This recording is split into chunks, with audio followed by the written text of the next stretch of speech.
आषाढी वारी 2026 साठी राज्य शासनाने व्यापक तयारी केली असून लाखो वारकऱ्यांना कोणतीही गैरसोय होऊ नये यासाठी सर्व विभागांच्या समन्वयातून नियोजन करण्यात येत आहे। मुख्यमंत्री देवेंद्र फडणवीस यांनी विधान भवनात झालेल्या आढावा बैठकीत सांगितले की यंदाची वारी अधिक सुरक्षित, स्वच्छ आणि सुकर करण्यासाठी शासन कटिबद्ध आहे।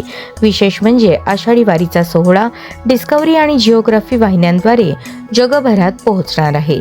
पालखी मार्गावरील रस्त्यांची मोठ्या प्रमाणात दुरुस्ती व मजबूतीकरण करण्यात आले असून वारकऱ्यांच्या मुक्कामासाठी जर्मन हँगरची व्यवस्था करण्यात आली आहे। संत ज्ञानेश्वर महाराज आणि संत तुकाराम महाराज यांच्या पालख्यांसह विविध पालख्यांच्या मुक्कामस्थळी सुरक्षित निवासाची सुविधा उपलब्ध असेल।